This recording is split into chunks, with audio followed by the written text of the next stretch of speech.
You're watching Your Vote on your TV. My name is Barry Ray. Joining me now via Zoom is Nathan Colquhoun, who's a small business owner in Sarnia-Lambton and is running as an independent in the upcoming February 27th election. Nathan, thanks so much for taking the time to join us. Absolutely. Thanks for having me. I guess for those who are not aware, I'm sure a lot of people are, but for those who are not aware, tell us a little bit about yourself and why you decided to run this time around. Yeah.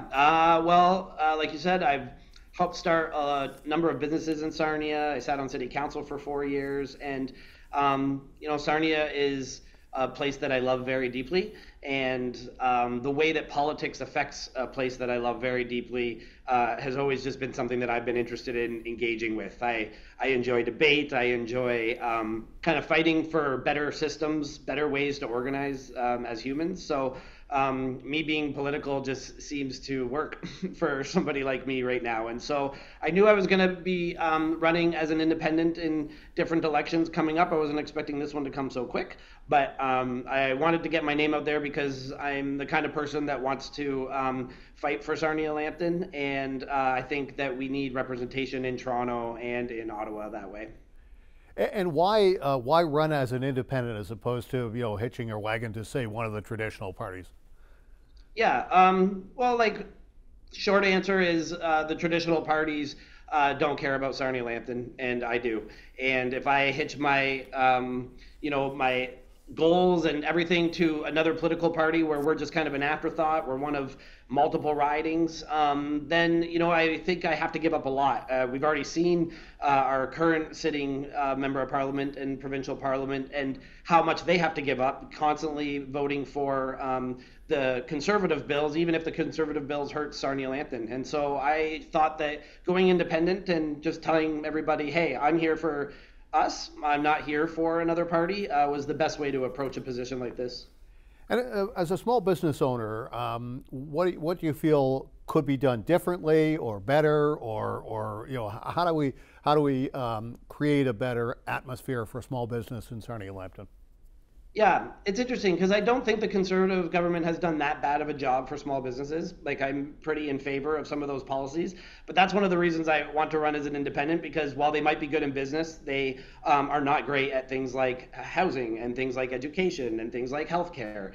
And I just think we need a better environment overall for the people that actually live in our community. As a business owner, it's been great. I actually have no large issues about how the provincial government has been working with businesses.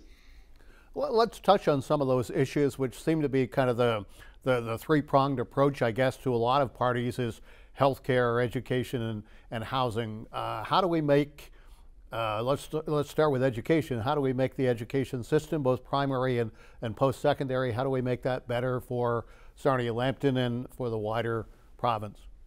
Yeah, it's a great question. My platform is pretty straightforward. Is public education is being treated right now like a budget line instead of an investment for our future. We have larger class sizes, fewer teachers, and cuts to student support programs, and that's setting up our students to fail. The Ford government just continues to funnel money into privatization while ignoring the schools that actually serve our communities.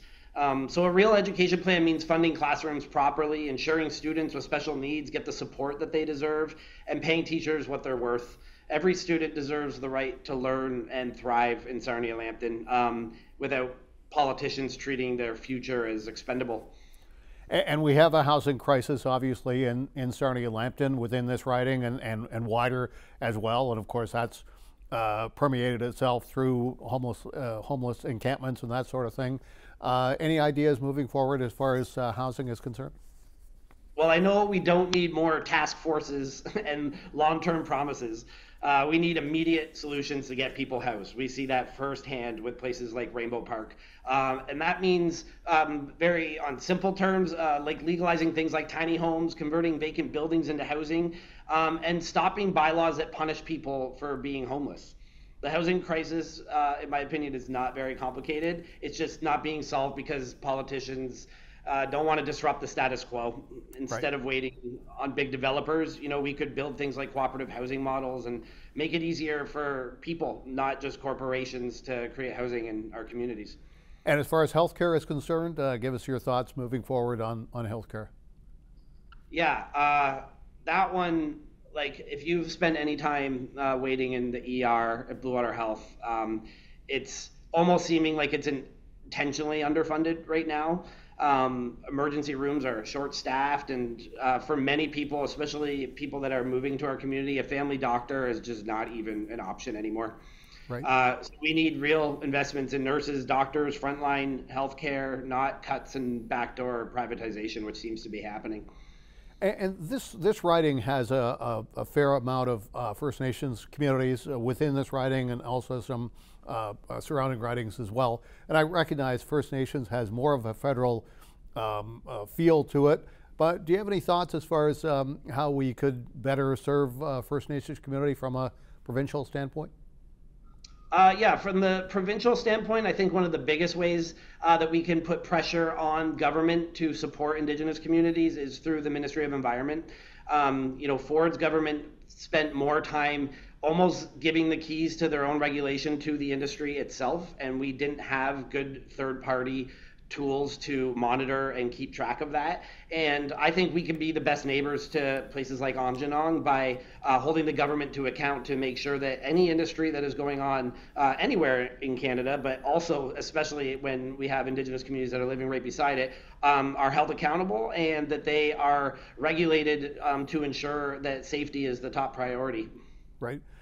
As far as when I look back on the last election, last provincial election, 2022, the voter turnout was 44%, I believe, was the number, one of the lowest, if not the lowest number ever in a provincial election. How do we ramp up engagement as far as getting more and more people involved in the process is concerned? Well, I think that the world is changing quite differently, and I think political parties are kind of stopping to be interesting for the average member of society. And I think that if we really want to see young people turn out, if we want people to see them engage, maybe stop selling a promise of some other party that has nothing and cares about Sarnia-Lambton, and start showing them that you're actually here fighting for things that are going to improve our community. I don't want just the hand-me-outs from the Ford government every once in a while, and I don't want my job to just be, cutting ribbons and shaking hands when the Ford government passes something down. That's not what I'm interested in. I'm actually interested in going into Queen's Park and starting to find out what we need to do to actually see some of our provincial problems solved in our community. Right. Almost out of time, but I'll give you the final word. What would you say to somebody as far as why they should vote for you?